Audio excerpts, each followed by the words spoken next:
Bonsoir à tous. De l'actualité, le président de la République, professeur Alpha Condé, préside la rencontre sur la nouvelle plateforme publique-privée. De nouvelles propositions sont faites pour promouvoir le climat des affaires en Guinée.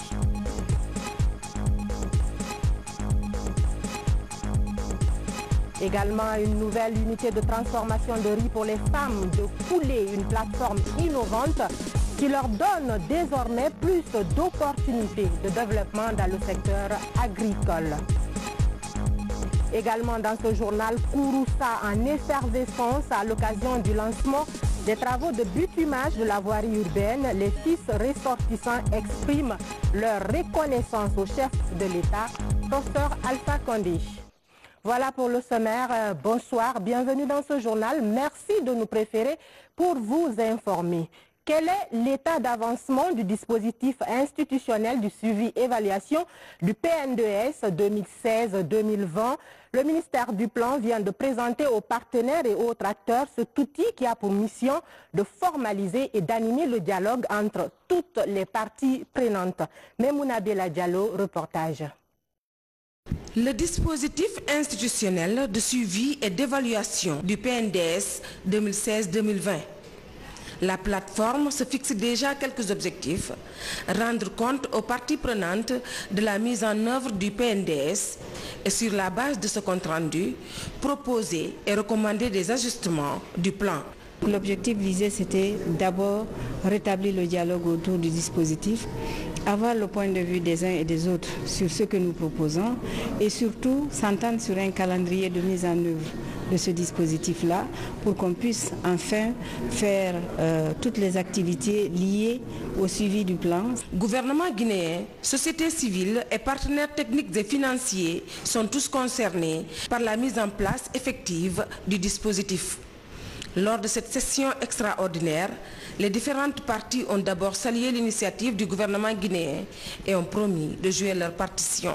Nous les bailleurs, on aura une réunion, je dirais, dans un futur proche pour s'organiser, pour définir en fait les responsables de chaque groupe thématique qui sera en quelque sorte le chef de file du groupe thématique, c'est-à-dire le vis-à-vis du gouvernement dans ce dispositif. C'est en cohérence avec le processus qui a mis en place le PNDES, qui a été un processus participatif et inclusif qui a permis à la société civile et au secteur privé d'apporter son grain de sel. C'est l'épine dorsale même de l'efficacité du PNDES. Nous estimons peut-être à 1 année et demie de la fin du délai programmatique du PNDES que ce dispositif faut se mettre en place. Je souhaite que ça soit opérationnel. La réussite du plan national de développement économique et social, PNDES, passe nécessairement par la mise en place de ce dispositif institutionnel de suivi-évaluation. D'où l'engagement du gouvernement du Premier ministre, Dr Ibrahima Kassory Fofana, de concrétiser ce schéma pour le bonheur des populations guinéennes. Et puis, les mines, l'énergie, l'agriculture, les transports et l'industrie sont 5 secteurs porteurs de croissance qui intéressent la Banque islamique de développement dans sa nouvelle mission d'investissement et surtout pour le développement de la chaîne de valeur globale dans ces pays membres. Une mission d'évaluation de l'institution bancaire a échangé cette semaine avec le ministre de l'Industrie et des PME. Avec le ministre d'État Tibou Camara, il a été question du programme national de la plateforme multifonctionnelle dont l'agro-industrie. Abdul Karim Camara. Les pays membres de la Banque islamique de développement en Afrique face à de nouveaux défis de développement durable. Ces défis d'ordre démographique montrent qu'ils doivent créer 100 millions de nouveaux emplois d'ici à 2030. En Guinée, des secteurs sont identifiés par le nouveau modèle d'analyse de la BID pour intégrer le pays dans la chaîne de valeur du marché mondial. Parmi ces secteurs, l'industrie occupe une place de choix. L'objectif maintenant, c'est d'aller plus loin en essayant de réduire les contraintes afin de créer les conditions d'un plus grand investissement, notamment au niveau des petites et moyennes entreprises. Donc l'idée, c'est de partir d'un modèle où c'est plutôt des matières premières qui sont exportées, aller vers plus de transformations qui vont créer plus de valeur ajoutée, mais également plus d'emplois dans le pays. Cette stratégie d'investissement de la BID intéresse la Guinée pour créer de la richesse dans la transformation de ses produits. Le partenariat arrive à un moment où l'agro-industrie, considérée comme un secteur porteur de croissance, est une priorité pour l'industrie guinéenne.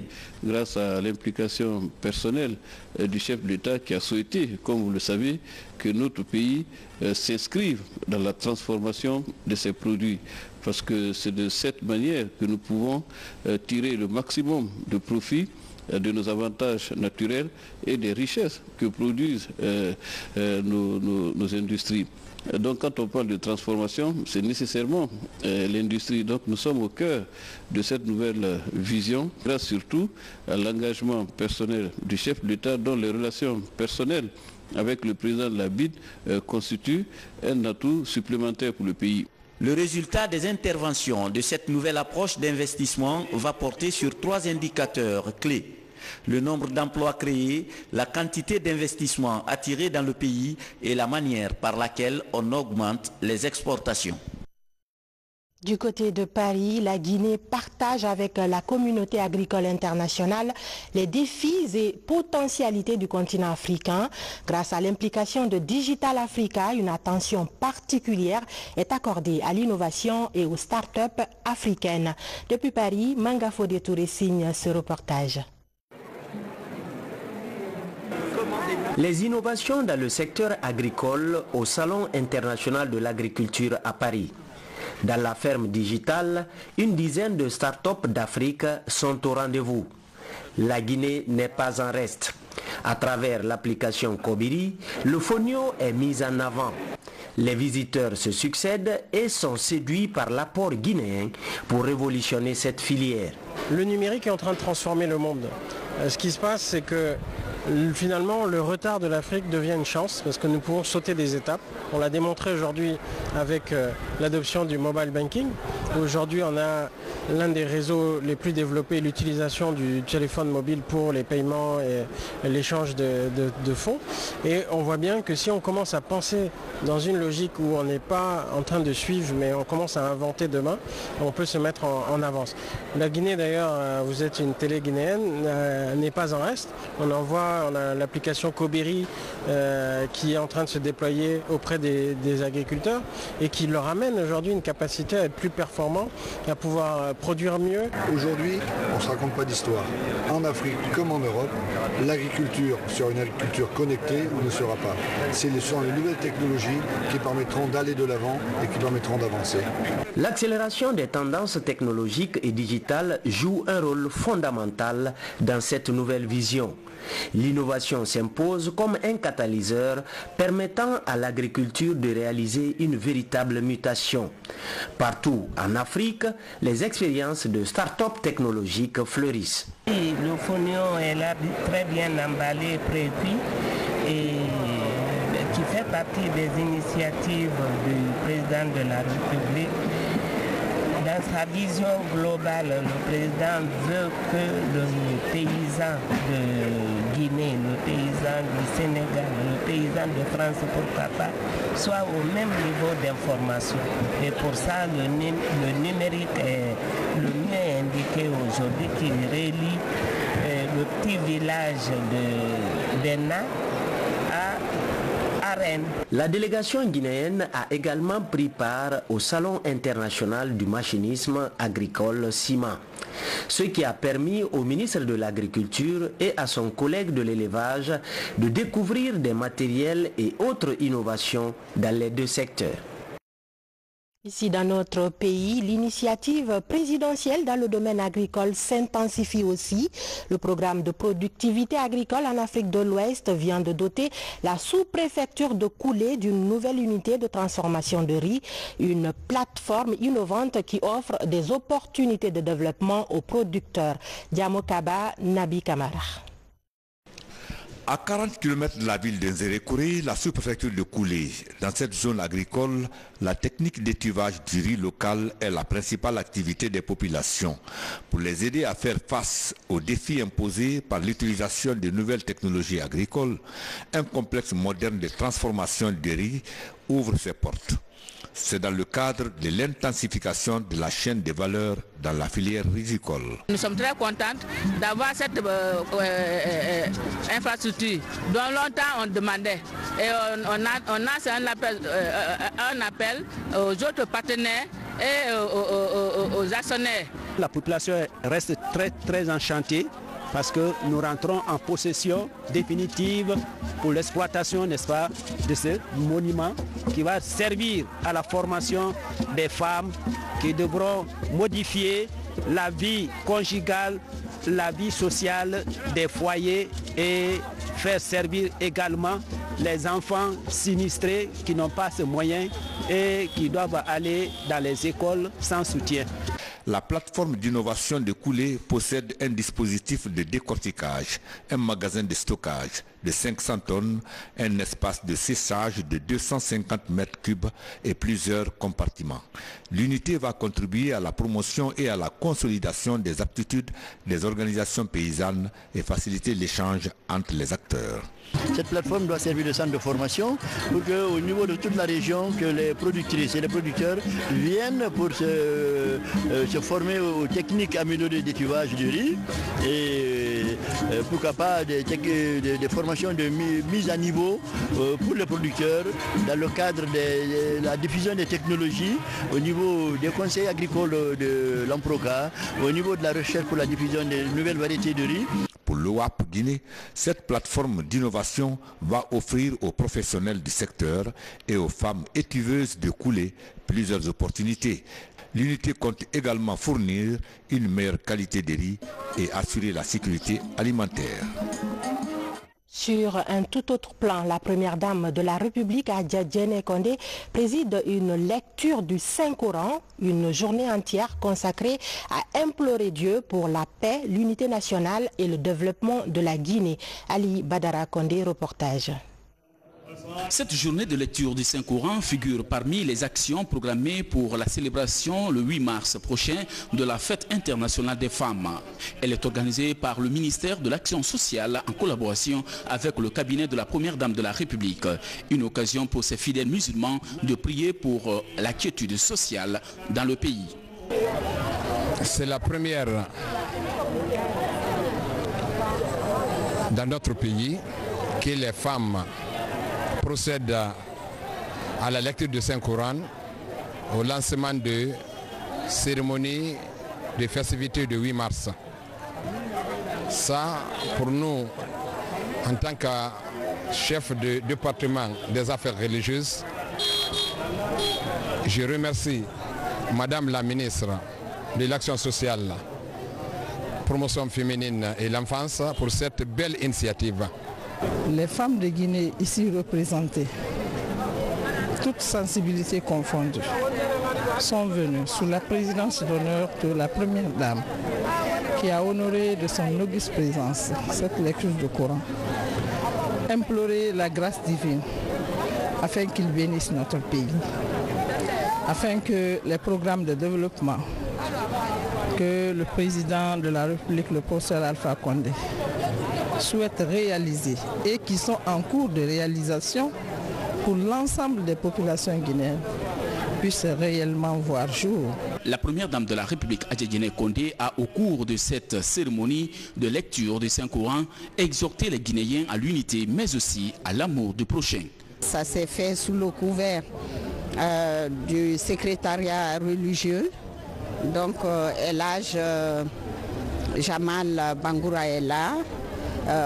Qui ne cesse donc d'œuvrer dans ce sens-là, le sens de la paix en Guinée, la cohésion sociale. Et le grand imam de la mosquée aussi l'a dit, sans les femmes, je dirais qu'il n'y aura pas de paix. Donc je remercie le staff islamique qui est auprès de moi. Ces dames, à travers cette célébration, comptent s'investir en faveur du vivre ensemble en Guinée.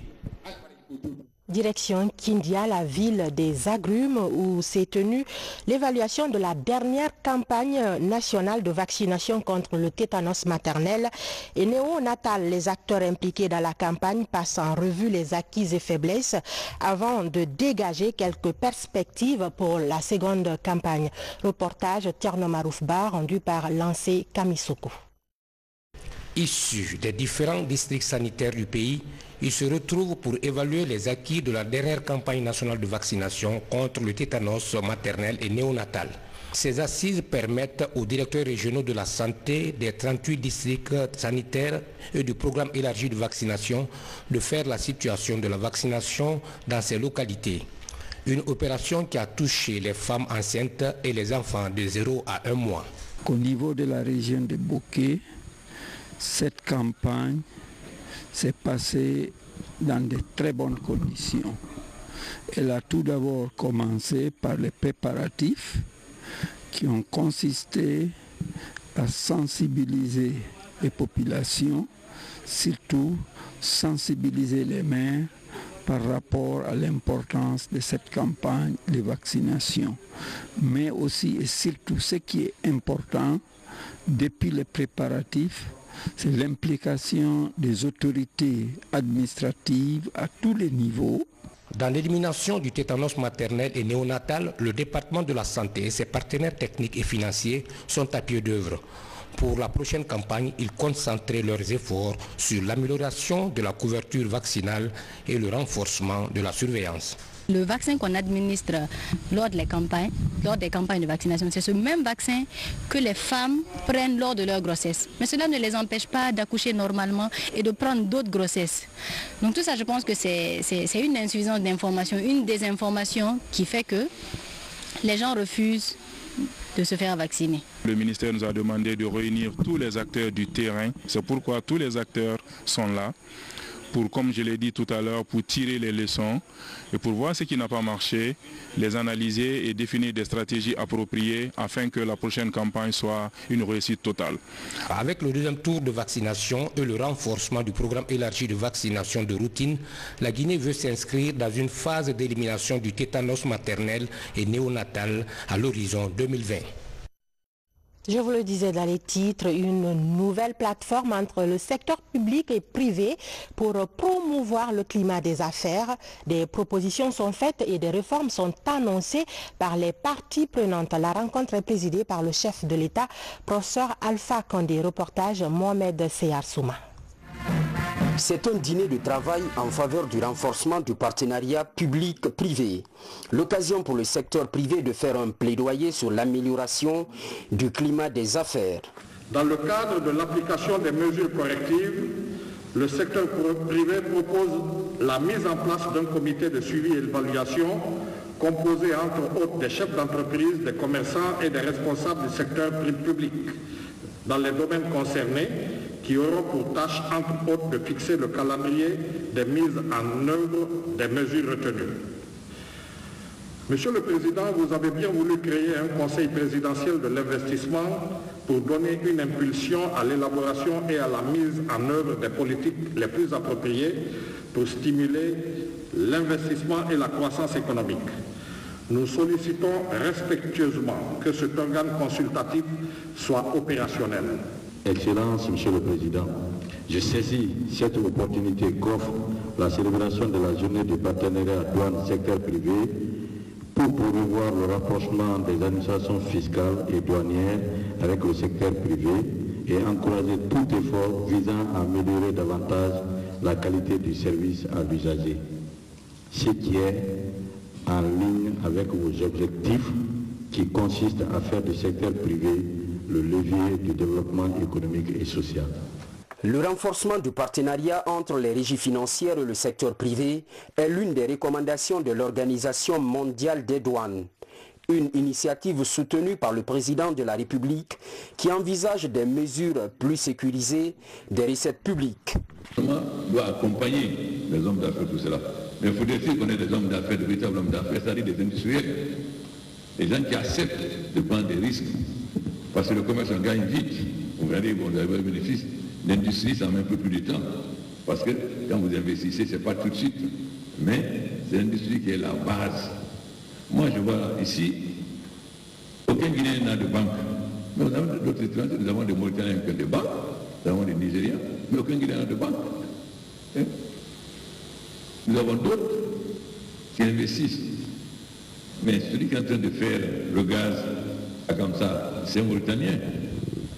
Celui qui est en train de faire l'usine de montage de camions, bus et tracteurs à Sanoya, c'est un Mauritanien.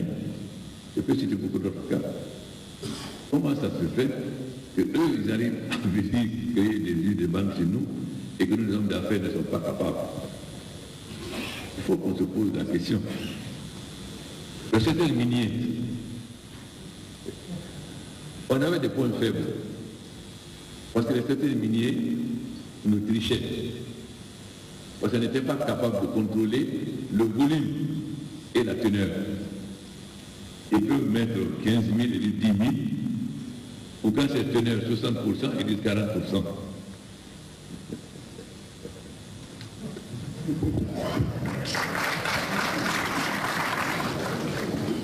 Ça aussi c'est fini. Nous avons 2 laboratoires pour le contrôle de la teneur et 2 vedettes qui contrôlent. Aucun bateau ne peut partir sans qu'on ait contrôlé effectivement le tonnage qu'il a. Et si jamais la personne a triché, on lui met un très fort amende. Si le déclare 10 000 et qu'on peut à 15 000, maintenant on n'est plus aveugle. Avant on était aveugle, maintenant on n'est plus aveugle. Donc j'étais un minier à bon entendeur. Salut.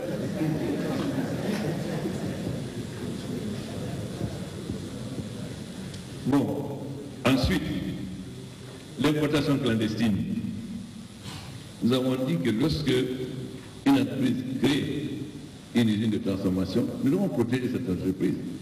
On ne peut pas interdire l'importation, mais l'OMC, comme autorise l'État de se défendre. Pourquoi on ne peut pas importer des ciments aujourd'hui? Si vous importez votre ciment, votre bateau reste au port 45 jours. Sans compter la taxe douanière élevée qu'on a faite. On doit protéger notre marché. Mais qu'est-ce qui se passe? Nos frontières, il y a toujours l'importance clandestine. Il y a interpellé des gens des douanes aujourd'hui. Il y a l'importation clandestine de l'huile et parfois de mauvaise qualité. Vous avez reconnu que vous avez saisi, je crois, 2 camions, non? À la frontière, je ne sais pas où là. Pour ça aussi, nous sommes en train de lancer un appel d'eau pour les scanners. D'ici peu de temps, nous allons avoir des scanners extrêmement performants au port, mais aussi à toutes nos frontières terrestres. Parce que l'importation clandestine tue les industries que nous sommes en train de créer. Autre inconvénient en Guinée, nous avons des gens qui sont dans le secteur informel qui ont des chiffres d'affaires plus élevés que les industriels. Mais ils ne payent pas de taxes. Donc, ce qui fait que c'est les industriels que nous avons besoin de développer qui supportent l'essentiel des taxes, de la fiscalité. Là aussi, ils sont en train de faire des réformes. Parce que ce n'est pas normal. Vous avez des hommes informels qui ont des milliards de chiffres d'affaires, mais ils ne payent rien, ou presque rien. Donc, ça veut dire que l'impôt tue l'impôt. Si c'est une petite minorité qui paye l'impôt, évidemment l'impôt tue l'impôt. Si nous voulons éviter cela, il faut qu'on aille à saisir. Là aussi, nous sommes en train de faire une réforme qui va nous permettre de saisir effectivement les secteurs informels. Vous parlez d'encombrement, j'ai vu ça dans votre document. Pourquoi? 80% des conteneurs vont à Madina. Mais parmi ces 80%, 60% vont à l'intérieur. C'est une anomalie. Est-ce qu'il n'est pas mieux que les douaniers discutent avec les commerçants pour que tous les conteneurs aillent à Kagbelin? Au moins, de Kagbelin, une bonne partie part à l'intérieur et le petit à Madina. C'est ça une des raisons d'encombrement. Il faut qu'on se parle franchement.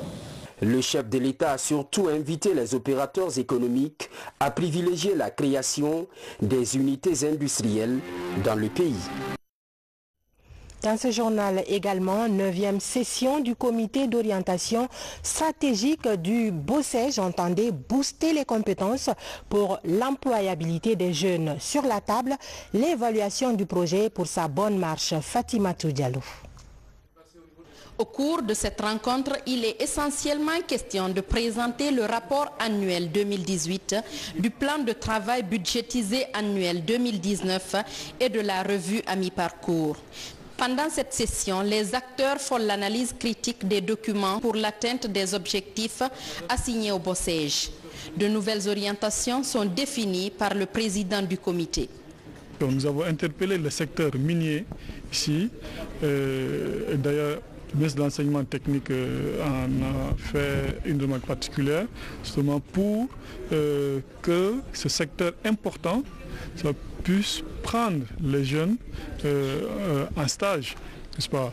Même si justement ces acteurs, ces partenaires insistent sur la nécessité de renforcer la capacité des jeunes en termes d'anglais et de maîtrise de l'outil informatique. Bien sûr, le projet prendra en compte cette dimension. Lancé en 2014, le projet Booster les compétences pour l'employabilité des jeunes bénéficie de l'appui financier de la Banque mondiale avec une enveloppe de 20 millions de dollars.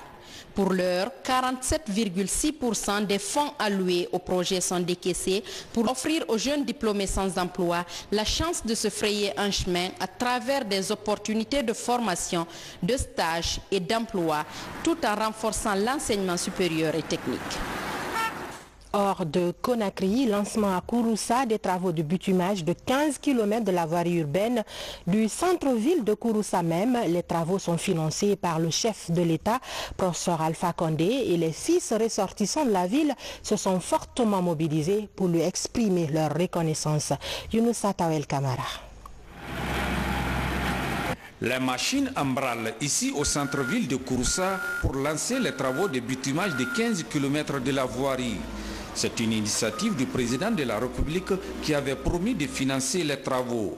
Le démarrage de ces travaux a mobilisé les populations de Kouroussa massivement sorties pour exprimer leur reconnaissance au président de la République, professeur Alpha Condé, pour ce geste qui entre dans le cadre de l'amélioration des conditions de vie dans la ville de Kouroussa.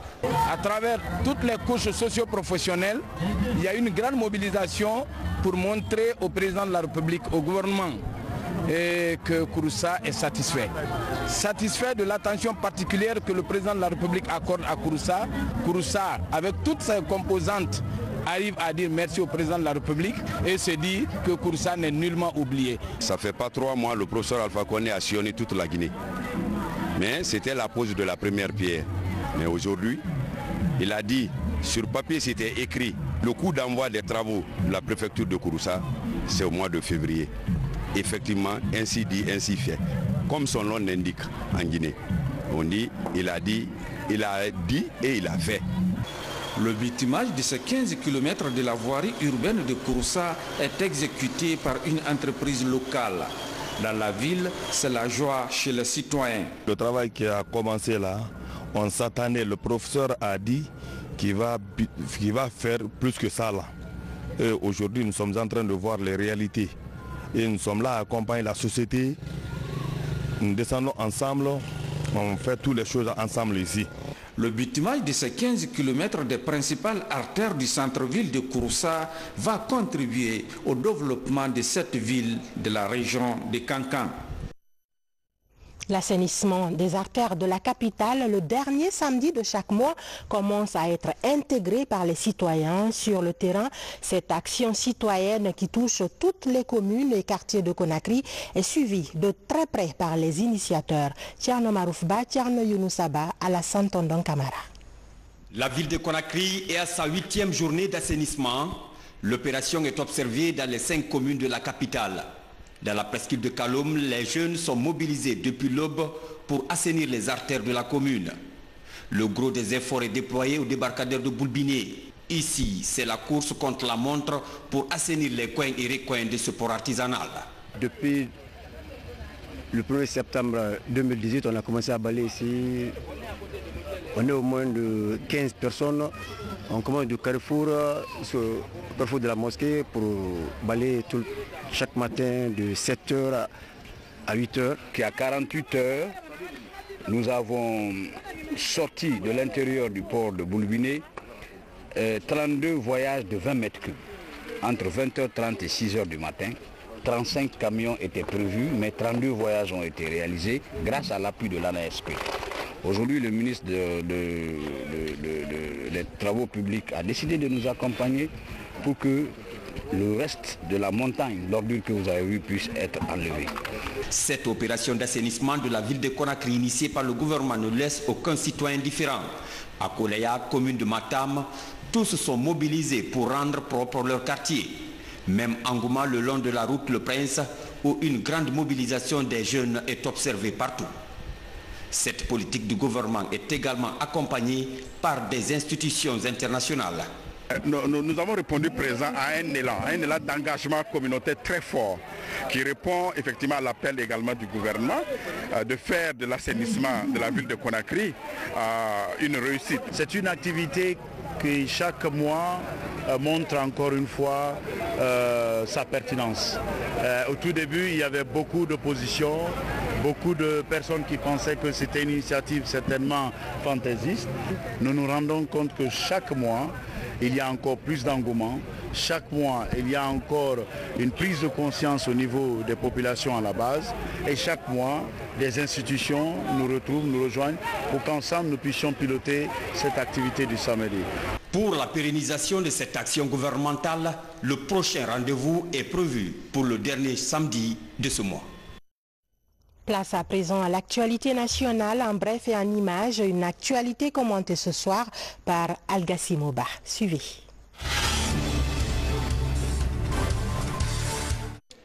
C'est une compétition en informatique uniquement réservée aux jeunes filles. Elle marque la journée nationale des femmes et jeunes filles de la science. L'initiative est du club des jeunes scientifiques francophones de Guinée. Aujourd'hui, les femmes pensent qu'elles n'ont pas leur place au niveau de la science. Et l'ONU a décrété une journée internationale. Et nous, on ne voudrait pas que cette journée passe à l'anonymat chez nous.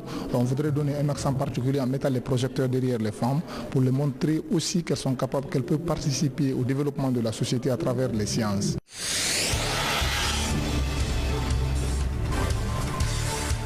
Le cabinet Auric a achevé la 6e session de la formation des cadres du ministère des Mines et de la Géologie. Durant 4 jours, les cadres de ce département étaient à l'école de la bonne gouvernance. De l'étape des études à celle de l'exploitation minière en passant par la prospection, tous les contours liés au projet minier sont abordés au cours de cette formation. J'ose espérer qu'au terme de cette formation, il reste encore 3 sessions. Les juristes, techniciens, financiers qui sortiront d'ici seront vraiment outillés, aguerris à être plus performants dans leur activité quotidienne pour le développement minier de notre pays.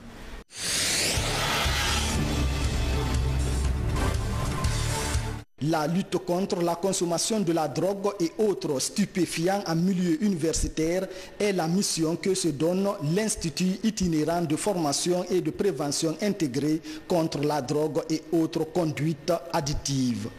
Pour ce faire, une conférence est organisée à l'Université générale Lansana Conté de Sonfonia. La méthode préventive basée sur la communication est adoptée avec le slogan « Écoutez d'abord ». Le message, il est très simple. C'est celui d'écouter d'abord. Écoutez d'abord avant de toucher à la drogue. Si vous écoutez, vous serez aguerri. Si vous êtes aguerri, vous ne serez pas concerné par rapport à l'abus de drogue. Si vous n'êtes pas concerné par rapport à l'abus de drogue, vous préparez tranquillement, n'est-ce pas, votre avenir.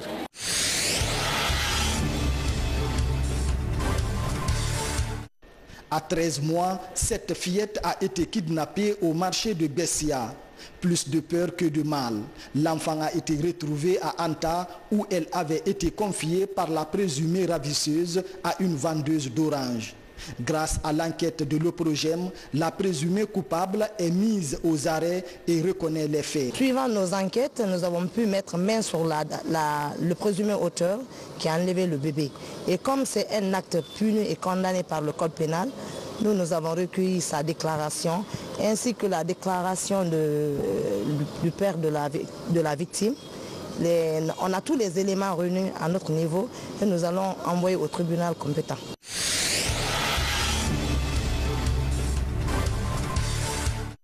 Réunir 80 poches de sang en 24 heures, c'est l'objectif que se sont fixés les services hospitaliers de Conakry.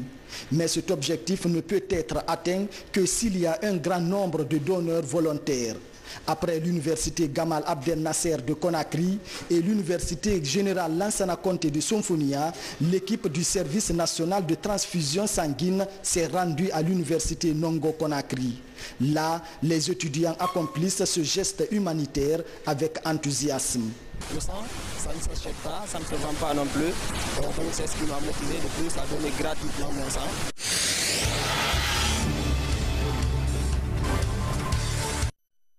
Décidément, les habitants de Yataya Fossidé n'en ont pas fini avec la frayeur. Un nouvel accident de la circulation a eu lieu dans leur quartier hier vendredi aux environs de 2 h du matin, presque au même endroit que le premier qui avait fait 5 morts. Ce dernier cas n'a pas causé de perte en vie humaine, mais les populations de la zone sont dans un état de peur totale. Compte rendu, Mariam Kamara, Daouda Tabansila. En moins de 24 heures, le quartier Yataya Fossidé a enregistré 2 cas d'accident de la circulation. Le premier a fait 7 morts et plusieurs blessés. Moi j'étais de garde à 5 h, c'est un ami qui m'appelle au téléphone de me rendre à la maison. J'ai pris ma moto, en cours de route maintenant, j'ai été appelé par mes voisins qu'un camion est rentré dans ma maison. Tout maintenant, je suis venu trouver toute ma famille, tout le monde est parti, ma femme, mes enfants. Donc 5 décédés, 3 qui sont à l'hôpital maintenant là. Pour ce second, il y a eu plus de peur que de mal. Cette fois-ci, il s'agit d'un camion contenant de la terre qui s'est écrasé tout près de ce grand carrefour vers 2 h du matin. Heureusement, il n'y a pas eu de perte en vie humaine ni de dégâts matériels. Ce nouveau cas d'accident intervient alors que les victimes de la veille ne sont pas encore inhumées. Ces 2 camions venaient tous de la T6, une transversale qui relie l'autoroute Fidel Castro à la Corniche Sud. L'excès de vitesse et la défectuosité du système de freinage seraient les causes de ces accidents. Une peur habite aujourd'hui les citoyens de ce quartier. Un autre camion remorque rempli de terre qui venait aussi de la T6 qui est venu se renverser. Donc vous voyez le camion rempli de terre derrière moi. Là. Si c'était le matin, est-ce qu'on pouvait dénombrer ce nombre de corps? Un camion chargé de la terre rouge, lui, il a pu maîtriser son camion pour le faire renverser dans un caniveau. Nous sollicitons l'aide du gouvernement à nous doter des dos d'âne pour au moins servir des ralentisseurs. Les chauffeurs de ces camions sont mis aux arrêts et détenus au commissariat de Sonfonia. Pour l'heure, l'on n'a aucune précision sur les propriétaires de ces camions. Voilà qui met fin à ce journal. Merci de votre bien aimable attention. Je vous souhaite du plaisir en compagnie de nos programmes. Bonsoir chez vous.